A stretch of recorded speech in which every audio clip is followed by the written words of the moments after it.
ഒന്ന് അങ്ങോട്ട് നോക്കുക, ആ സൈഡിലേക്ക് നിങ്ങളൊന്ന് നോക്കുക. അവിടെ നമ്മളൊന്ന് കാണിച്ചാൽ അവിടെയൊക്കെ വീടുകളാണ് ഉണ്ടായിരുന്നത്.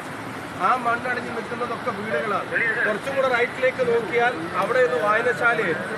ഇതിന്റെ തൊട്ട താഴെ നിങ്ങൾ താഴോട്ട് നിങ്ങൾ നോക്കും. ഇതിന്റെ തൊട്ട താഴെ കാണുന്ന പാറയും കല്ലും ഒന്നും ഇവിടെ ഉണ്ടായിരുന്നില്ല. ഇവിടെ ആളുകൾ സമാധാനമായിട്ട് ജീവിച്ചിരുന്ന ഒരു പ്രദേശം ഒന്ന് അങ്ങോട്ട് നോക്കി. ആളുകൾ സമാധാനമായിട്ട് ജീവിച്ചിരുന്ന ഒരു സ്ഥലമാണ്.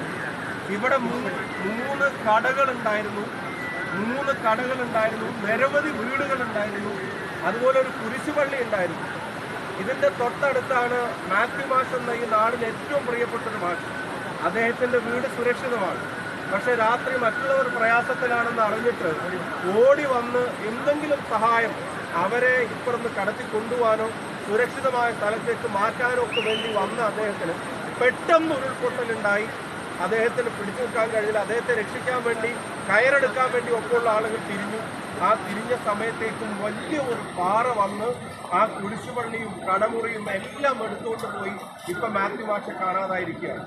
ഇപ്പൊ ഇവരോട് അന്വേഷിക്കുമ്പോൾ പഞ്ചായത്ത് വൈസ് പ്രസിഡന്റ് ഇവിടെ വീട് നഷ്ടപ്പെട്ടത്, ഈ വീട് ഞാൻ നേരത്തെ കാണിച്ച ആളാണ്.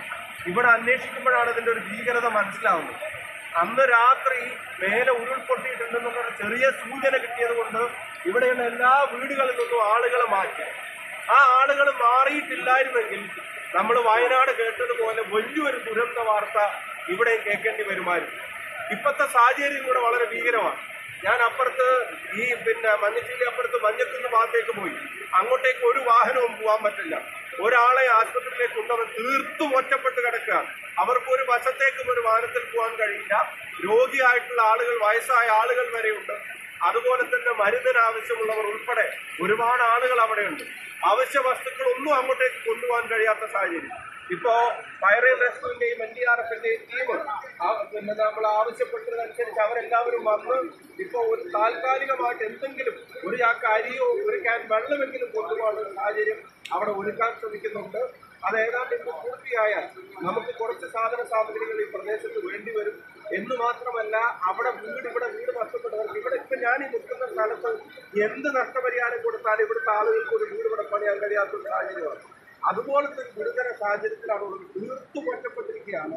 വയനാട് ഉണ്ടായതുപോലെ തന്നെ അപകടം ഉണ്ടാകുമായിരുന്നു. ഇന്നലെ രാത്രി ഇവിടുത്തെ പൊതുപ്രവർത്തകരും അതുപോലെ തന്നെ പള്ളിയിലെ അച്ഛനും ജനങ്ങളും നാട്ടുകാരും പഞ്ചായത്ത് വൈസ് പ്രസിഡന്റും ഇവിടുത്തെ ജനപ്രതിനിധികളും എല്ലാവരും കൂടെ ചേർന്ന് എല്ലാവരെയും മാറ്റിയത് കൊണ്ട് മാത്രമാണ് വലിയൊരു ദുരന്തത്തിൽ നിന്ന് ഈ നാട് ഒഴിവായത്.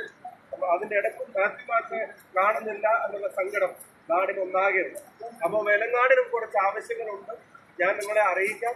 വഴിയുടെ കാര്യം ഇപ്പോൾ തുടങ്ങി വെക്കുന്നുണ്ട്. ഒരു മെഡിക്കൽ ടീം ഇങ്ങോട്ടേക്ക് വരാനുള്ള തീരുമാനങ്ങളായിട്ടുണ്ട്. ഫയർ ആൻഡ് റെസ്ക്യൂ NDRFും ചേർന്ന് ഇങ്ങോട്ടേക്ക് ഒരു ജീപ്പെങ്കിലും പോകാനുള്ള സംവിധാനം ആക്കിയാൽ ബാക്കി അവശ്യ വസ്തുക്കൾ എത്തിക്കാൻ. ഇവിടെ കറണ്ട് ഇല്ല, അതുപോലെ തന്നെ ജനറേറ്റർ ഇപ്പം വർക്ക് ചെയ്യുന്നതില്ലാതായി പോയി. ഒരുപാട് ആവശ്യങ്ങളുണ്ട്. ഞാൻ അറിയിക്കാം.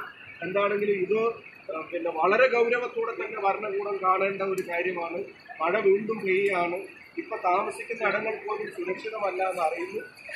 കൂടുതൽ കാര്യങ്ങൾ അറിയിക്കാം. ഇവിടുത്തെ അവസ്ഥയും ഞാൻ പൊതുജനങ്ങളുടെയും ഇവിടുത്തെ ഭരണകൂടത്തിന്റെയും മുമ്പാകെ കൊണ്ടുവരികയാണ്. ദയനീയമായ ഭീകരമായിട്ടുള്ള അവസ്ഥയാണ് ഇവിടെ നിലനിൽക്കുന്നത്.